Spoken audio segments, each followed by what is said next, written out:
What's going on, everybody? Welcome, Broncos country. Here again with you. We've got Mr. Coach Cobb and Braden. Myself, I'm Vince Cressman. Welcome, everybody, to the Broncos Zone podcast, part of the Elevated Pulse Sports family of podcasts by the fans, for the fans, diehards only. Gentlemen, how is your week going to this point? Pretty good. Having a great week. This fires, man. I'll tell you what, Colorado, we need some rain. We need some rain to get get a little help here to Colorado. That's for sure. Yeah. One, I mean, next week's going to be insane. There's potentially anywhere from 3 to 5 days next week that could be above 100. So yeah, we need some moisture. We need some heat relief. Those fires are always an issue.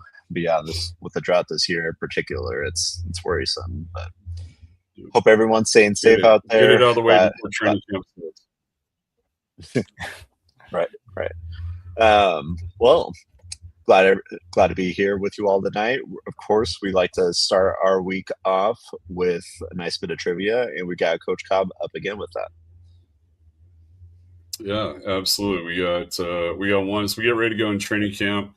Had the opportunity to see this guy when he was with us. So we're going to start off with the fact that we're going to go wide receiver.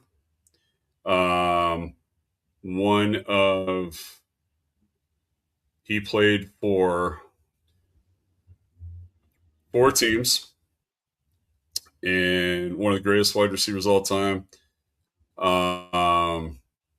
Ended his career with the Broncos. Finished wearing the number 19. And that's I think I know who it is. I think I kind of went easy on you guys that one. So yeah. I think Vince. I think I know who it is too. You go ahead and answer it. Let's have some fun without saying the name. Let's see if we can throw random trivia out there about him. Does he have a Super Bowl MVP to his name? Does. Also owns Super Bowl. The Broncos. Yes, which is a really sad part to it. Actually has the Super Bowl record for most receiving yards in a single Super Bowl, which I think was also against the Broncos. Played for 2 AFC West teams. And then, finished... as much as I'd say, finished it with the Broncos. Went to a Super Bowl with the other AFC West team. It did. That is a true statement. Also went to multiple, and only one that he lost, as a matter of fact. So it was kind of a black mark on his record, to say the least. So that's a good bit of trivia. I don't think I. Well, maybe the refs were the cause of that loss. Could have been, yeah. That could have been a little bit. Too. Maybe a little controversial. That is true, and swapping coaches certainly that worked out pretty well too. So yeah, but yeah, it was just one. Like I said, it was one that I was thinking of from the standpoint of I got to see his last training camp practice. Funny as it is, that was probably my closest touch with greatness, as he ran literally trying to get the ball in and out, went right over the top of us as we're sitting out there on the old berm before they got rid of that. But kind of one of those hard to see. We talk about guys when, and I'm sure we'll talk about this, we get on through the rest of the season. Obviously, I go out and throw out as Jerry Rice for those out there watching.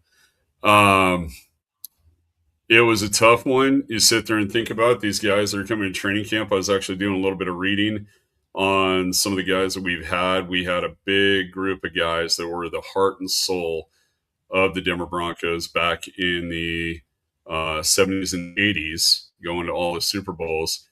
And we had a ton of guys going into training camp that decided it was time to hang it up.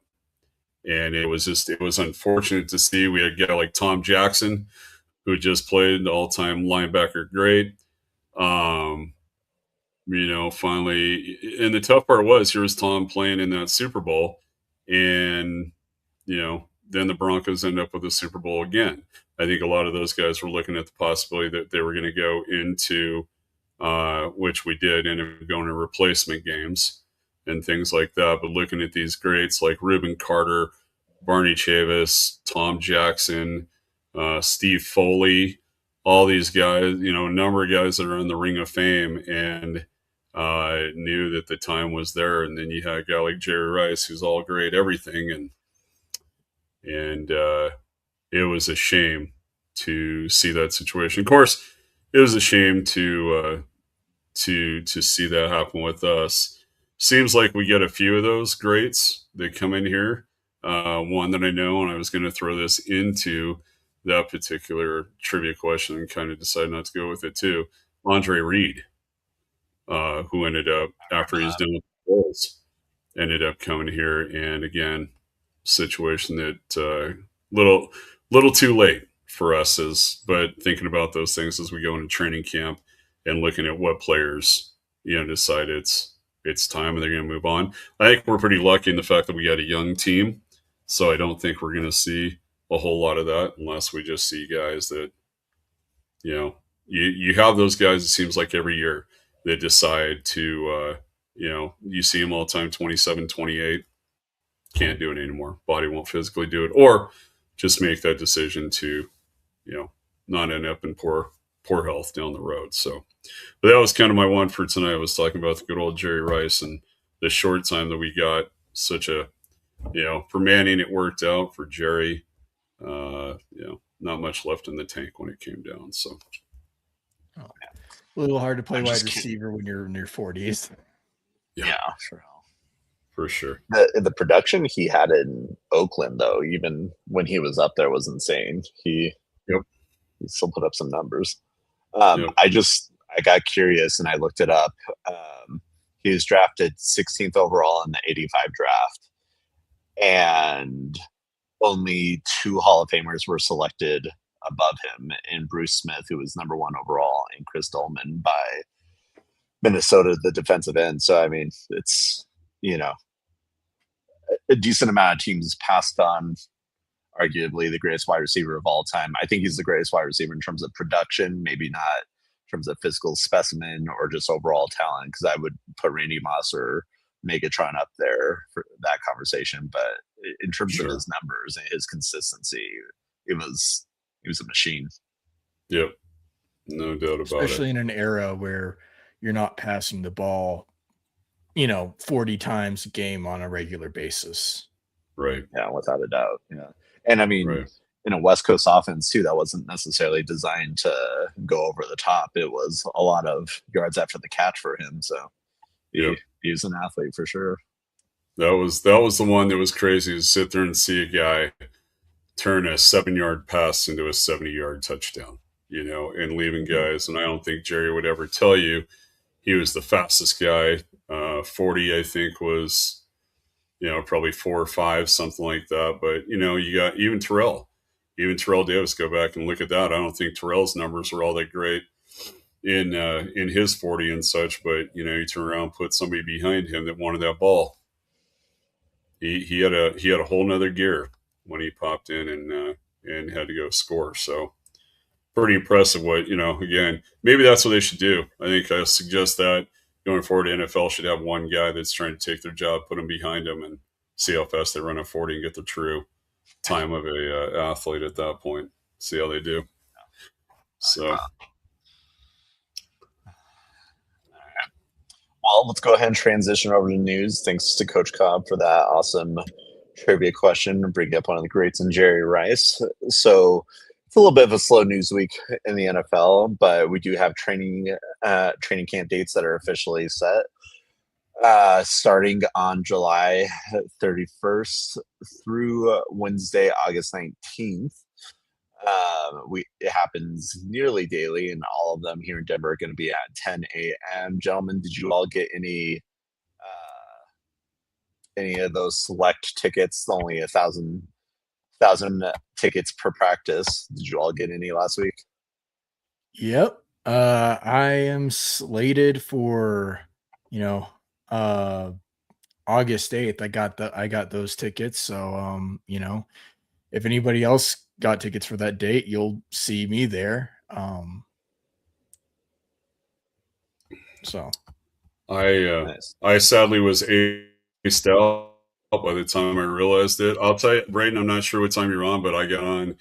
Got into something else I was working on. I was on there probably 10:25, and they're pretty much gone. oh So yeah. to sit Oh, there and think you, about those 1,000 mhm. tickets for each of those, boy, I'll tell you what, they were gone. Yep. They were I was gone, they guaranteed. So they have like a room where you kind of enter into like 10 minutes the before the tickets actually go mhm. on sale. So I was lucky enough to only have maybe like 150 people in front of me. Yeah, those That's cool. online releases or Nice. drops or ticket waiting rooms. Those could get well, there's a lot of words I could use, but I'll just say treacherous. Yeah. Some shenanigans could happen in there, but hopefully, I mean, for a free event, I mean, hopefully it wasn't too bad. And speaking of the 1,000 tickets, it of course is because of all the construction, the new improvements being put on to the training facility, and so they had to severely limit it in the past. You both have mentioned in previous episodes that you all have attended in the fairly recent past. What has been the population for fans out there in the past? You all remember? I mean, last week was pretty small too because the construction was still going on, and there's a lot of construction last year. So you basically had like three sections of stands over on the far, what would in the past have been the far side of the practice fields. So um, it was very small. The years before, you're just sitting on the grass, tons of people. So Yeah. uh, yeah, I think last year it was probably maybe like 1,000. It was probably similar, 1,000 maybe. Yeah. Yeah, it's a bummer to see this, and I'm really hoping that it returns to where it was. Although I know the fire department out there has come in and limited the number of people even that could sit on the berm. They kind of did some stuff there right, I think it was right before COVID, and then seeing where they're at and deciding to reduce it. It's kind of a bummer in some sense when they went to ticketing system. I used to take my kids out there that I work with in the summers. Because a lot of times that was the only time they would ever be able to see a professional team. At least with the Broncos, it's, buying tickets, hard to get tickets, things like that. And so it's a really great opportunity for them. And so it's been kind of a drag to see them reduce that so much and take away those opportunities. It was great. I can tell you when going all the way back to UNC, when they used to start doing back in like the late 80s, they would bring teams in as they still do. Although I understand they're not doing that. They're not bringing in a team this year for combined practices, but they had the Arizona Cardinals. They were still Phoenix Cardinals, brought them up to UNC, and they had on the huge hill that they had up there by the dorms. Excuse me, they had approximately 58,000 fans that watched an inter-squad scrimmage between those guys. Had the refs hitting, kicking, calling names, the whole ball of wax, and you felt like you were right there. It was a cool experience to see that. And then, like I said, I alluded to having the opportunity to sit there on the berm, like Braden mentioned, and seeing seeing Jerry Rice. Those ropes, they drop them pretty fast, and those guys are coming out of bounds and almost got run over by Jerry Rice. So that was pretty crazy. It's missed a little bit of that. I totally get it with construction. I know they've talked about replacing the berm. I hope that's something they do, and it would be nice for them to be able to somehow figure out a way to expand that to more fans. And again, for some, that's the only chance they get to see those guys. And for a lot of kids, as they've done, to go up and and get those autographs and meet some of their heroes out there. So My favorite training camp memory is when I was a kid. Um, I was able to get like nestled into one of the corners on the rope line after the practice. And I was able to get Neil Smith, Rod Smith, and I want to say Ma Tanabasa's autograph. I was most excited about Neil Smith, and he was probably the least excited of the 3-2 given autograph, but he still did it. He was not a people pleaser by any means, but I loved him on the team, and a little bit of that arrogance on the defensive line going after the quarterback isn't a bad thing, and we definitely had that in Neil Smith. But yeah, training camp has changed a lot over the years, and I every once in a while I hear stories from old NFL players, the collective bargaining agreements and the amount of practices that are allowed to happen in the off season and what they look like has changed a lot over the years. But yeah, there's some stories where it was not glamorous, and you think of a college dorm, glamorous is not what comes to mind for NFL teams. So it's interesting to think about the differences now. Yeah, there's something you mentioned CBA. That's the toughest part, I think, too. And again, I'm sure from a player standpoint and saving their bodies, things like that. Obviously, they got their extra game that they were looking for, and one less preseason game, stuff like that. But I do remember even with even think of the days Von Miller when we first drafted him, we were still in 2-a-days. We do a practice at 8:00. There'd be practice at 8:00 in the morning, go till about 10:30, 11 o'clock. They'd get out, shower, meetings, all that stuff, and then they'd be back out there at 2:00. And that was, again, as somebody, grew up through 2 days, things like that. To me, that was it. And then to come down and all the CBA, and now it's one practice a day. Yeah, it's a different feel. We're still seeing the good football. We're still seeing the good things that are there, but it's definitely, training camp is a little bit different feel than it used to be, for sure. Braden, when you were in high school and you played, did you have 2-a-days at all during the summer? Oh, yeah. 100%. That was pretty bad. That being said, I played quarterback, so I had it a lot easier than a lot of people, so hated to be, and I played in Texas, so I would have hated to be the running back group or the wide receiver group having to run all that. Now, 5-step drop, hand off the ball to the running back. I had it so easy. When I was in high school, between our freshman and sophomore year, they put in a turf field, and while we were excited about that to not be playing on largely dirt, it also made the 2-a-days in the summer excruciating because that field was about 10 degrees hotter.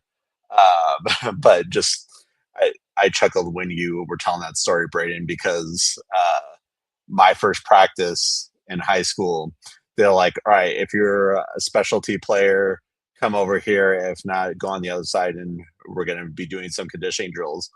And I had not wanted to volunteer as a specialty player, but when I heard long snappers qualified, I was like, hey, I can long snap. I'll come be a long snapper, so I don't have to do the extra conditioning. But yeah, the things people will do to maybe get a little break. Anyways, I'm sure we can have lots of fun telling stories like that. But let's keep going with the Broncos. And so we've talked about this a fair amount on the pod already, but Davis Webb taking over the play calling duties has become, a talking point across the NFL. I remember The Athletic a couple of weeks ago had a whole article about first-time play callers, and they sort of profiled the journeys of each of them, and Davis Webb was obviously one of them. And so I want to ask you all tonight, so is Payne giving up the play calling a good thing in your mind? It's sort of a simple or straightforward question. Yes or no? Are you pro Sean Payne having given up the play calling, or do you have reservations about it?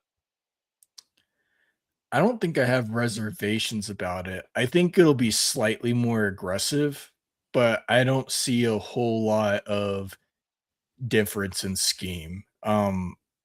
Just in general, I think we'll be, especially with the addition of Jalen Waddle, I think we'll definitely be a more down the field team on a more consistent basis. I know we pass down the field. The kind of consensus that Bo Nix is only throwing screen passes, or it. You look at his stats and his yards per attempt are even or slightly more than Caleb Williams, who is thought of as a down the field magical passer. And it's the same. It's very, very close. Um, but I do think there will be a more vertical passing attack um, with the addition of Waddle. And I think Davis Webb, uh, I think he had some play calling duties or opportunities last year. And I think we definitely saw a little more aggressive play calling. Yeah, I would. In the back of my mind, I agree with you. I think that Davis Webb, here's a guy that was getting some opportunities, he was getting some lookouts, decided to stick around with the Broncos. I don't know if that says that. Hard to say. I don't know that most guys that are in coaching profession, in the NFL, will sit there and not want to have their own piece to things, start to build things, start to build his resume. Maybe opportunities didn't look right for him at the time for what he was getting offered. And now it's a matter of, do you have the opportunity to go out and set that? Are you going to do that now? Or is it going to be something where Sean is going to be like, okay, buddy, here's a little rope, but also understanding that if for some reason at some point in time the Davis Webb experiment doesn't work, that Sean doesn't have to take it back over and completely rework his system back into it. So I think is it going to be a hybrid of both? Is it going to be just Coach Webb taking it over? Or, like I said, I don't know. I don't know what Peyton does with that I think any head coach still keeps his finger a little closer to the pulse in case something happened. Davis just, for whatever reason, can't get it done. But I think he has a lot of. I think Sean, by agreeing to do that, and knowing that he has a new contract, knowing he's going to be here, Davis is really. I think Coach Webb's got to be in there, and he's got to prove himself. And so I'll be curious to see how far we go with that. If it's a drastic change with Bo, fantastic, let him roll. And if it's not, then Sean's going to be sitting there waiting to pull the reins back on that pretty quick, I would think. Yeah, I mean, if we're having, sorry, I was just saying, if we have some early struggles, I think it'll be, they'll let it play out. But if it lasts a little longer, similar to how the Eagles or the Lions in past years have struggled on offense, I think Sean will, take that back. But I really don't see. My best guess is it's still the Sean Payton playbook, and Davis Webb is just calling the plays. That's you don't want to trick it up too much on Bo. I wouldn't think. Sure. So I guess my follow-up question would be sort of why now? Is this more about empowering Knicks and Davis Webb too? Or is it meant to be a Knicks friendly move, or is it more about Peyton taking on more of like a 30,000-foot role and not being as specific hands-on with just the offense, or maybe both? What do you all think? I would say it was more about not losing Davis Webb than anything else. Because I think he's too valuable of a coach to let go to any other team. And I think the ability for him to call plays on this team led him to staying on this team. I think if someone else, another team, were to say, hey, you've got full control of the playbook and you can call plays and do whatever, I think you would have gone there. But you have the culture of the Broncos. Sean Payton's willing to give up play calling for that. And if you if you just call plays really well and you're really successful with this team, especially with, how Bo Nix is viewed by a bunch of people in the NFL, if he goes off for 4,000 yards and, 35 touchdowns, Davis Webb, he's going to get a head coaching job. So I don't see how this wouldn't be super attractive for the Broncos and for Davis Webb. So What about you, Jim? Yeah, I sit there and look at, again, I go back to, always taking that little shot back in history, thinking about Dan Reeves. Dan Reeves being controlling underneath Tom Landry, doing all the things he did. Of course, Tom Landry built his tree with Ditka and with Reeves and all those guys and got that out there. Then Reeves goes in a couple years, at least what, 3 years, and then he found some little hotshot wide receiver coach named Mike Shanahan, and look at what was going on with that. Honestly, the stories have been around that I think if it wasn't for Shanahan, I don't know what Reeves and Elway would have done to each other. We've seen blowups a little bit on the sideline, not to make a big deal out of it. I think it's competition with Nix and Sean, at each other a little bit. I don't get this. I want to do this. Let me do this. Maybe Davis Webb is that Mike Shanahan guy. And to what you said, Braden, it could end up being a situation, although it was a total joke that Al Davis was ever going to give up total reign of the Raiders, no matter if they were in Oakland, LA, Las Vegas, wherever. Shanahan was hoping he was going to do that. And, that situation turned out pretty poor. But to sit there and even come back and look at when Shanahan was given a chance by Pat Bowlen again to come back and coach, Shanahan wanted to take that one more year and stick it out with the 49ers. Obviously, he saw what he had coming. But the thing of it is he learned the 49er way. Maybe this is what Davis Webb is getting ready to do with Sean, is figuring out, now that Sean has turned this around, made us relevant again in the AFC West and beyond. Maybe this is Davis Webb's opportunity to sit there and say, okay, now I see it. This is how we build a starter. And maybe he's that next guy getting ready, like you said, Vince, about, and Braden, about talking about, where's the next opportunity for him down the road that Sean finally gets to branch his tree out a little bit farther than it has in some cases.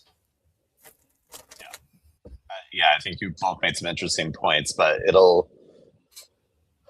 I hope we're not in a situation, you both touched on it, where it's excuse me, at all a conversation that Peyton might need to take back over the offense. Let's hope that, Bo's healthy enough to where there will be no hindrance there, and that Webb is ready for this responsibility and has this offense humming. And speaking of trying to get the offense to take the next step, CBS ranked Jalen Waddle and Cortland Sutton as the number 6 receiver duo in the NFL. The article talks about Waddle's speed and yards after catch ability, and Sutton as an receiver skill set as a potentially perfect contributor for combination for Bo Nix. We know the chemistry between Sutton and Nix. It's been there since game 1 against Seattle of Bo's rookie year. And by all accounts, Waddle and Nix are gelling nicely. My question is sort of a two-parter to you all. Who has more pressure, given that the Broncos are rated the 6th best wide receiver duo, Waddle and Sutton are rated the 6th best wide receiver duo in the NFL? Who would you say has more pressure on them going into the season?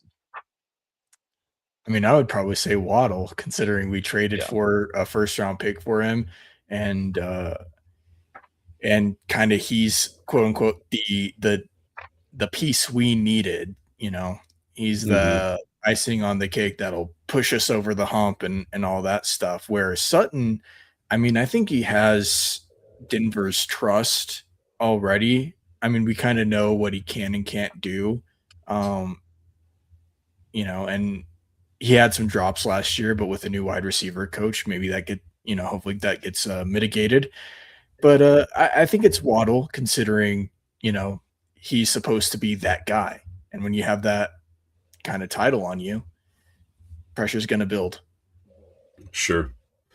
Yeah, looking at it, I was just looking up some stats here real quick. You had Portland last year, 74 catches for 1,017 yards. And you had Jalen Waddle, who had 64 catches for 910 yards. They were only different by one touchdown. Would I say Waddle that had a terrible quarterback situation last year? for sure? Yeah, no, and that's the biggest part of it now. So now you're walking in. You've got two receivers who statistically, okay, even with one guy having a horrible quarterback situation, I agree with Braden. I think Waddle is the guy. You got to come in and prove that this is where it is, because again, statistically, you sit there and look at it, it's like, well, other than a few drops here and there, what's the difference between the two? Well, Waddle's got a lot of skill. He's got a lot of ability. He's got a lot of stuff going on. We said that about Evan Ingram last year. And that's where, is he the missing piece? Is he the part didn't come in? So I think we're all, we're excited about Waddle getting picked up and hoping it's not going to be another Evan Ingram, I think is where it's at. Yeah. And getting those guys who just went ahead and cleaned house and fine, do whatever you want. That's great. But, I think Waddle, I think he's got a lot of pressure on his shoulders. I think there's a lot of fans that are putting a lot of pressure on his shoulders right now too.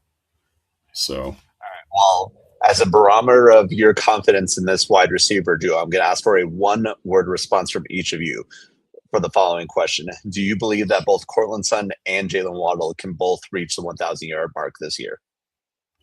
Yes. Braden, you go first. Yes. Oh. Jim, what about you? No. No? Interesting. No. I think there's just too much spread out. I think that would be my answer with it real quick, because I think there's just too much spread out with the offense to get everybody the ball and get it where it is. I don't think both of them will hit 1,000. If it does, we're sitting looking good next February. I would say that. Love it.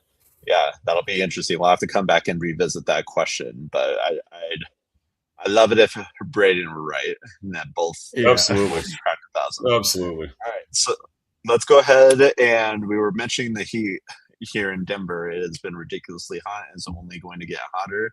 But this segment is going to be titled the AFC West Heat Check. We're going to talk about a few different topics with an overall lens, specifically focused on the AFC West, excuse me. So, gentlemen, which team in the AFC West, in each of your opinions, has the best quarterback situation as we sit here today before training camp going into the 2026-2027 season? I mean, is it really that hard?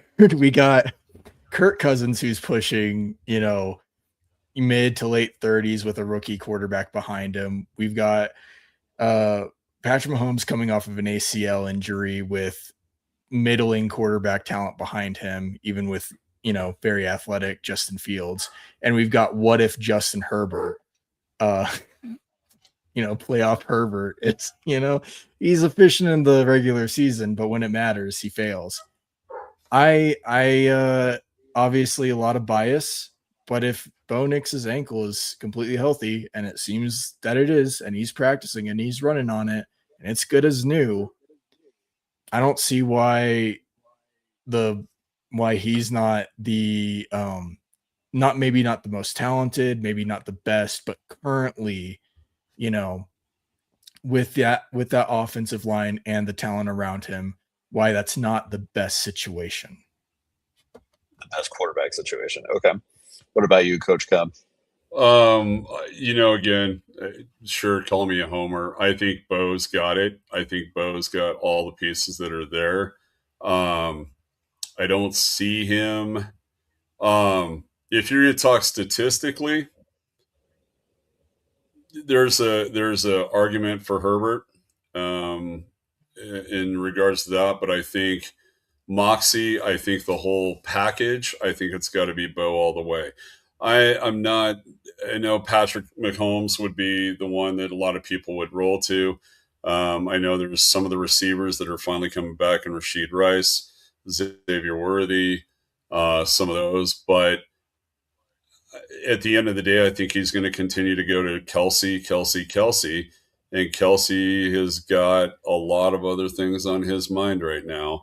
And he only signed that 1 year deal. And I think at some point in time, I don't think, even with Walker, I don't think that's going to serve him well. Kansas City's always had a decent running back. One way or another, they've gotten, even if it's been a 1 year, 1 year guy or whatever the case may be, they've always had a good running game. And I think maybe they have it again this year. I think their offensive line is young. I have to go with Bo. At the end of the day, I don't see enough that the Chargers have done well. Like you said, Braden, Cousins, if you had Cousins 7 years ago, that might be a different story. I don't think Cousins has got it. And we'll see if Mendez, right? Mendoza. Is that the quarterback? Mendoza, yeah. I don't, if they come out of training camp and he's starter day one, it's kind of like sitting there watching Cam Ward all over again. Cam Ward's got a ton of talent, but the NFL is a different speed altogether. So realistically, I don't see any reason why the Broncos aren't repeating next year. Yeah. And for the record, I love Mendoza. I absolutely hate that I have to root against him. But if it wasn't for Mahomes' ACL injury last year being so late into the season, I'd probably say Mahomes. It's just they're probably having to ease him back, and he's not going to be able to, scramble drill. It's not going to be in the cards for him, most likely in September. So that's where I see Bo Nix, as long as his mobility hasn't been altered by the ankle injury, which it was just a fracture. It's not like it was the Dak Prescott injury from a few years ago where it just was nasty to look at. Oh.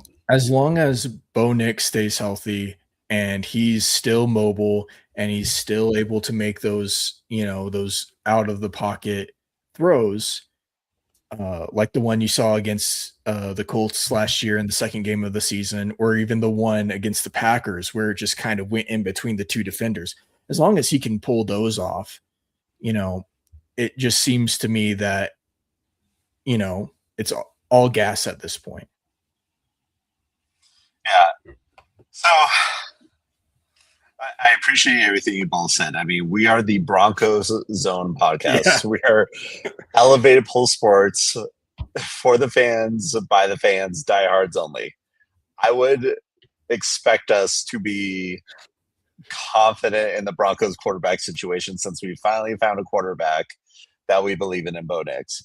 However, I am not sold that we are in the best quarterback situation. I'm not saying we're in a bad quarterback situation, but I think one thing that both of you touched on has me a little bit worried. We do not know just what Bo will look like. That's not a knock on Bo. I don't blame him for his injury. We just simply don't know what his mobility is. And when I think of Bo Nix, I think of his playmaking ability outside of the pocket on the run. I think that is where he is at his best. So I want us to have the best quarterback situation. I am not confident that we have the best quarterback situation. And for that same reason, Patrick Mahomes, 3 Super Bowls out of 5 appearances, I think, he's great for a reason. People obsess over him for a reason. And I cannot stand the Chiefs. But they have a similar worry, right? As great as Patrick Mahomes is, we don't know what his mobility is. That's a similar issue. While Kirk Cousins, yes, he is up there and his time in Atlanta was weird, he can still play. He is, I would rather have him than Jacoby Brissett. And I'm not trying to slight Jacoby Brissett, but I would rather have the Raiders situation than the Cardinals situation. And they do have Mendoza. And so for the first time in a while, it seems like the Raiders have a plan for something. And so that's not, I don't, I think the AFC West as a division is in a good place. And even the worst team with the worst quarterback situation, I think is decent in the Raiders. I haven't talked about the Chargers, and simply because Herbert is productive and he's not dealing with an injury like Knicks and Patrick Mahomes, I am going to say it's the Chargers, but only because of the injuries to Knicks and Mahomes. So I don't know. It's hard to say. And I mean, how do you want to define it? It's subjective, but go ahead, Jim. Sure. No, I was just going to say the one, to sit there and look at injuries and such, you had, if I look at Kirk Cousins, if I remember right, it was the Achilles. If we're looking at Patrick Mahomes, it's an ACL. And with Knicks, it's a broken ankle. If I had to go through knowing what I've done, what I've dealt with soft tissue type injuries, I would take a broken bone over soft tissue any day of the week. You just don't know how that soft tissue is going to hold up. And there could be other things that you'll never know about it. At least a break, you go in, you look at it. I think that the cleanup surgery was to get rid of some scar tissue that's going through there. You look at a guy, again, go back to Elway. Guy played his entire high school career, college career, well, most of his high school career, his entire college career, and all 16 years with no ACL.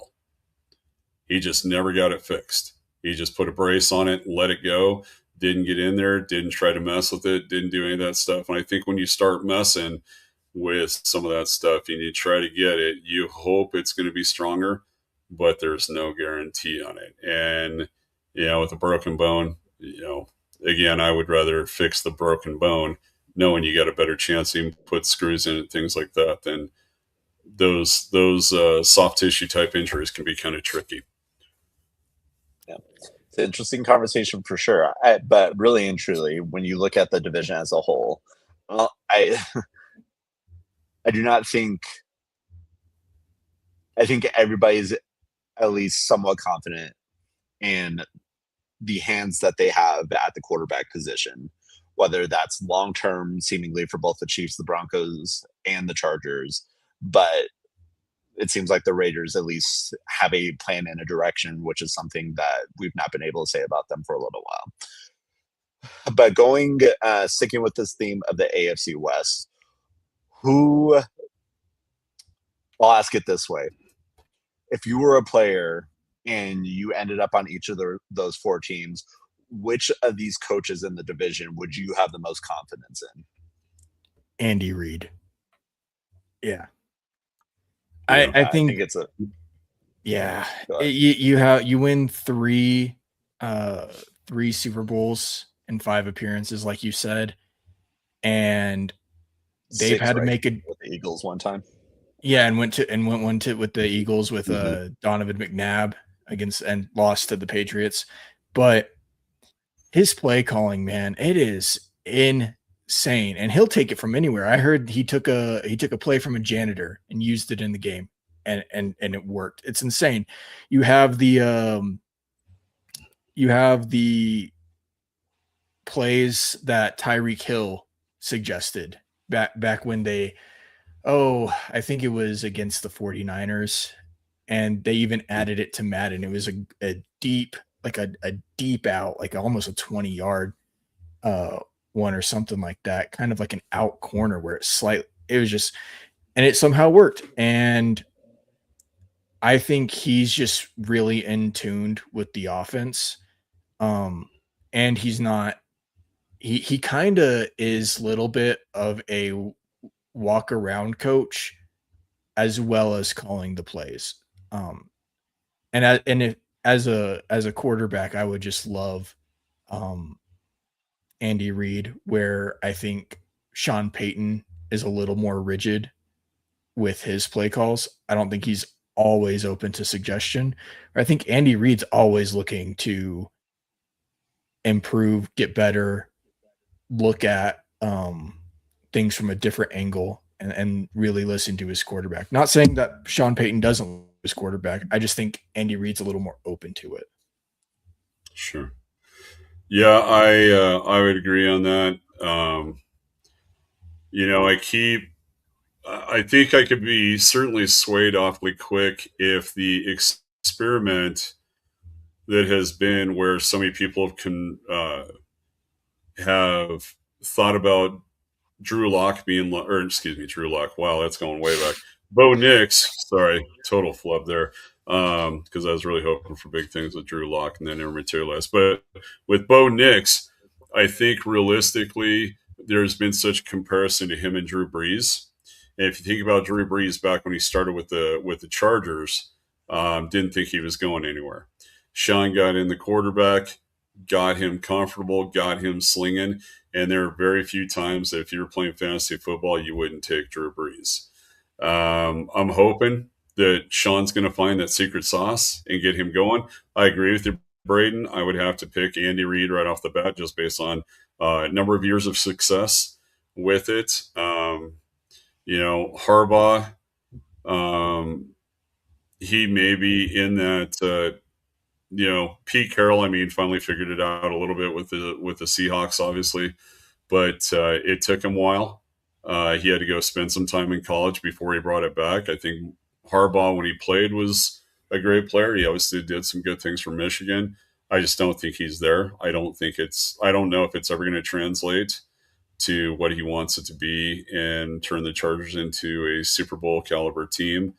So yeah, I agree. It would be Andy Reid. And hopefully this year, a year from now, we're saying that it's Sean Payton. It's Sean Payton's flipped the script with Bo Nix on that.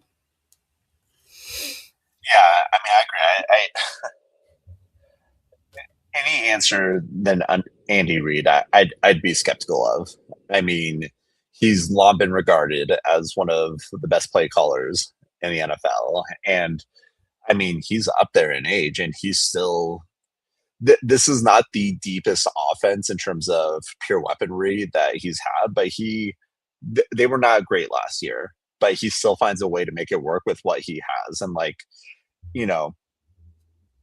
I think that's a sign of a good coach, someone who can make it work with what he has rather than having to fit a square peg in a round hole. And I think he's done that for the majority of his career, and he's had a lot of success doing it.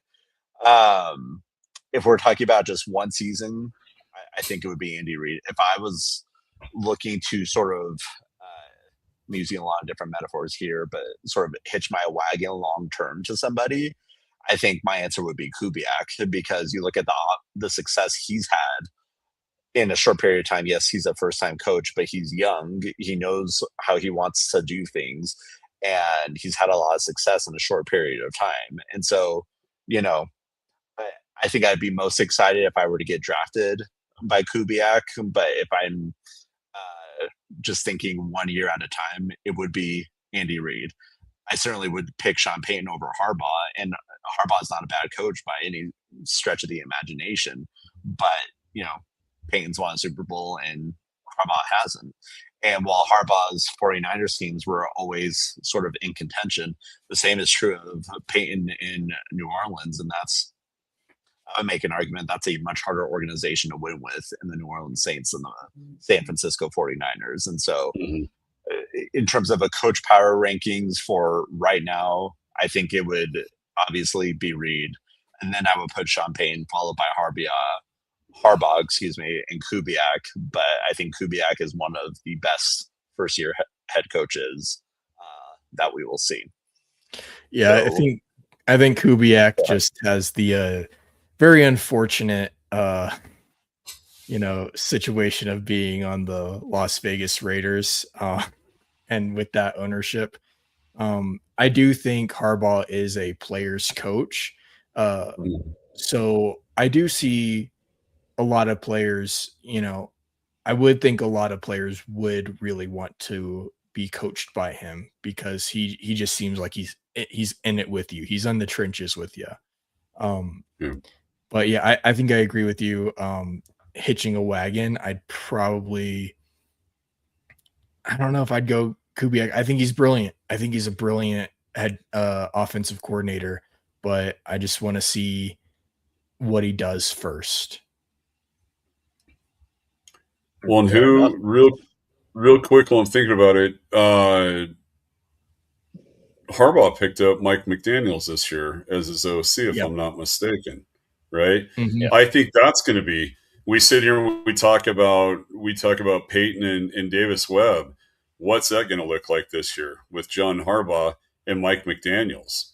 Who's going to call the offense? Is it still going to be Harbaugh? Is it still going to be the player's coach, or is it going to be the guy that, hey, 2 years ago, 3 years ago, Mike McDaniels was hot stuff. He was hot in the NFL. Yeah, he was the darling. And, another Colorado kid, will sit there and certainly throw out as much as Kubiak and things like that. But, are they going to turn around? Are they going to fire that up with Harbaugh to turn around and have a new look this year? Or is it going to be more of the same with Harbaugh? I can definitely see it being a more balanced attack. I know last year they had a lot of injuries on the running backs, so they had to pass more. But they were dealing with the Ravens' former offensive coordinator who loved the run. I forget his name, but I think with McDaniels and especially with Ladd McConkey, who had a down season last year, but we all know he's a very talented slot receiver. I think they're gonna be intentional and more effective in that passing game, especially with healthy running backs. I definitely see Herbert pushing for an MVP caliber season. Yeah. I could go on and on about this one in particular, but yeah, I'm interested to see McDaniel versus Vance Joseph in those Chargers matchups, because I won't go into this right now, but like the trajectory of the Dolphins and the Broncos franchises went in complete opposite directions from the last time those two faced each other, with the absolute blowout that the Dolphins had against the Broncos early in Sean Payne's tenure, where what was it, like 70-21 or something like that. But I digress. We can revisit that another time, but that will be interesting. We were just talking about the addition of Mike McDaniel to the Chargers, but in terms of players, who is the biggest offseason addition in the AFC West? Now, you can only pick one for the whole division, but who do you think it is? Of course, we've got Jalen Waddle, we've got Kenneth Walker, Fernando Mendoza, Tyler Linderbaum.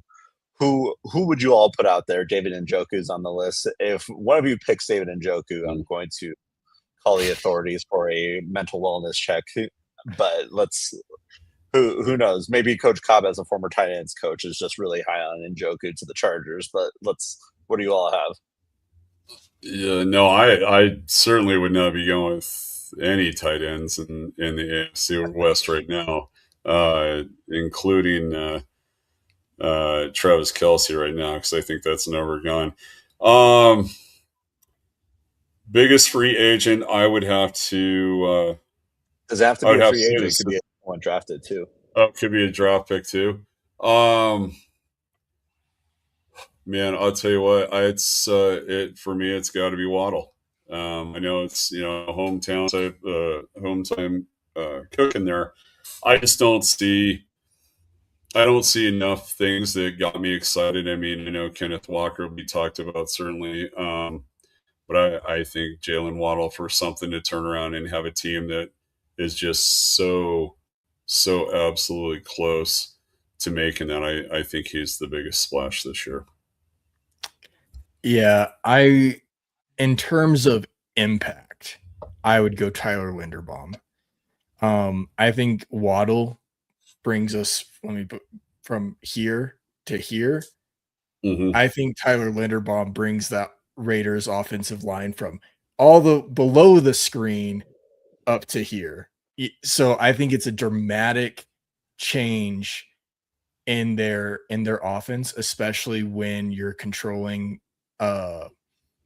when you're pointing out players. Like, the center has to be the smartest lineman on your offensive line.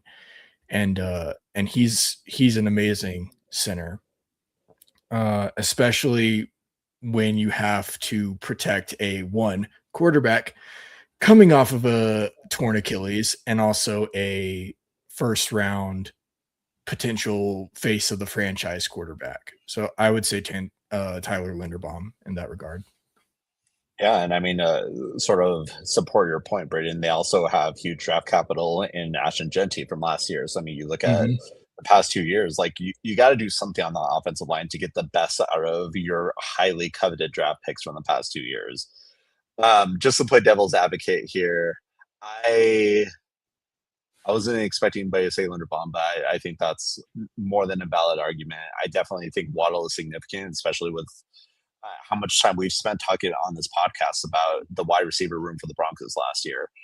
But Kenneth Walker, my feeling is yes, the Chiefs have always had serviceable running backs. You look at Isaiah Pacheco, he, you know, he's a sort of streaky player. When he gets going, he could really rattle some big plays off. When you look at Kareem Hunt, when he was in his prime before, his various well-known issues, also made some big plays and could gash you. I think Kenneth Walker is a more explosive player who is in a similar profile. And if, they've not been able to find the wide receiver weapons that they need since they've lost Tyreek Hill, the other option, I mean, Patrick Mahomes can't throw it to himself. And yes, you can force feed Travis Kelce, but as Coach Cub has pointed out multiple times, he's aging, and nothing against him other than the fact that he plays for the Chiefs and I can't stand them. But like they need other options, and a talented running back who has shown consistency and had his biggest game on the biggest stage. I don't think you could just roll past that addition for an offense that has felt the way we've been feeling.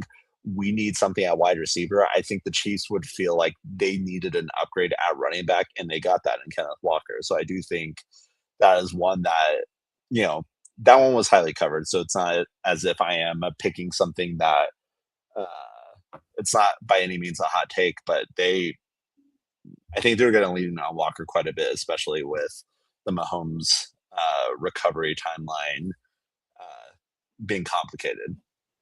Yeah. Now, we're running out of time here, but I am interested to hear what you all would have to say. So, which AFC West team is most likely to disappoint, and which AFC West team is most likely to overachieve?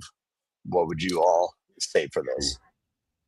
I think just from recent years, I think the AFC West team to most likely disappoint is probably the Chargers. I mean, there's a term, chargering. Big hype with McDaniels, but I just, unless you want to say it's the Broncos because a lot of people have them, potentially, oh, they could have gone to the Super Bowl last year if Bo Nix was healthy and stuff like that. So if you want to go like that, that's a very valid take. I just think with, history and the hype around McDaniels as the OC, and hey, we're back to being healthy. They're always back to being healthy. And then they're not. And then they miss the playoffs, or they're the best offense in the league. And then they still miss the playoffs. And then as far as overachieving, I mean, the Raiders, just because I don't think you could be as bad as you were last year. So, right.